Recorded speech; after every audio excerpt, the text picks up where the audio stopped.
महाराणा लाखा 1382 ईस्वी में महाराणा लाखा मेवाड़ का शासक बना।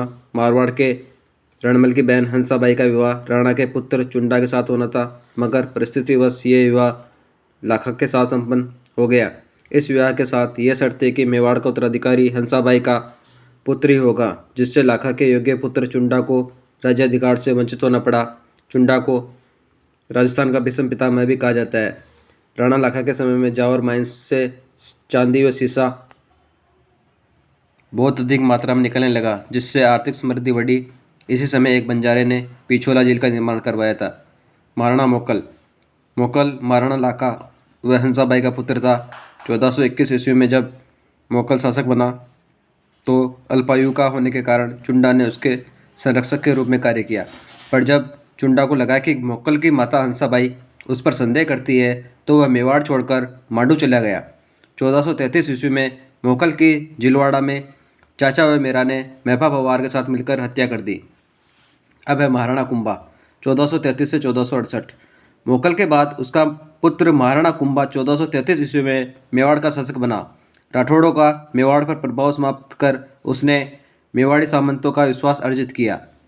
कुंभा ने चित्तौड़ व कुंभलगढ़ को अपनी शक्ति का केंद्र बनाया। 1437 ईस्वी में सारंगपुर के युद्ध में मालवा के शासक महमूद खिलजी प्रथम को परास्त कर बंदी बना लिया। इस विजय के उपलक्ष्य में कुंभा ने विजय स्तंभ का निर्माण करवाया। नागौर के उत्तराधिकार को लेकर मेवाड़ व गुजरात में युद्ध हुआ, जिसमें गुजरात की पराजय हुई। 1453 ईस्वी में कुंभा ने मारवाड़ से मंडोर छीन लिया, परंतु बाद में संधि कर अपने पुत्र रायमल का विवाह मारवाड़ की राजकुमारी से कर दिया।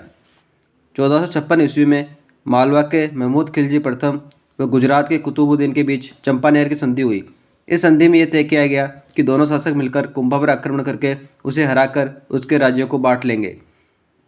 1457-58 ईस्वी में गुजरात व मालवा के शासकों ने मेवाड़ पर आक्रमण किया, मगर कुंभा की कूटनीति से दोनों शासकों में मतभेद पैदा होने के कारण वे विशेष सफलता प्राप्त नहीं कर सके। ऐसा माना जाता है कि कुंभा ने 32 दुर्गों का निर्माण करवाया, जिसमें सिरोही, अचलगढ़ एवं कुंभलगढ़ के दुर्ग प्रसिद्ध है। कविराज श्यामल दास भी कुंभा को मेवाड़ के 84 में से 32 दुर्गों का निर्माता बताते हैं। कुंभलगढ़ का दुर्ग अपनी विशेष भौगोलिक स्थिति एवं बनावट के कारण प्रसिद्ध है। इसका शिल्पी मंडन था। कुंभा ने चित्तौड़ में कुंभ स्वामी तथा श्रृंगार चौरी का मंदिर, एकलिंग जी का विष्णु मंदिर एवं रणकपुर के मंदिर बनवाए, जो अपनी विशालता एवं तक्षण कला के कारण अद्भुत है। कुंभा एक विद्वान एवं विद्यानुरागी शासक था। कान्हा व्यास द्वारा रचित एकलिंग महात्म्य से ज्ञात होता है कि वह वेद, स्मृति, मीमांसा, उपनिषद, व्याकरण एवं राजनीति में रुचि रखता था। संगीत राज, संगीत मीमांसा व सूढ़ प्रबंध इसके द्वारा रचित ग्रंथ थे। ऐसा माना जाता है कि कुंभा ने चंडीशतक की व्याख्या, गीत गोविंद और संगीत रत्नाकर पर टीका लिखी थी। इसके काल में कवि अत्रि और महेश ने कीर्ति स्तंभ प्रशस्ति की रचना की। तत्कालीन साहित्य ग्रंथों और प्रस्तुतियों में महाराणा कुंभा को महाराजाधिराज, राव राय, दानगुरु, राजगुरु, परम गुरु, हाल गुरु, अभिनव भट्टाचार्य, हिंदू सुल्तान आदि विरोधों से विभूषित किया गया। कुंभा निसंदेह प्रतापी शासक था, किंतु उसका अंतिम समय कष्टमय रहा।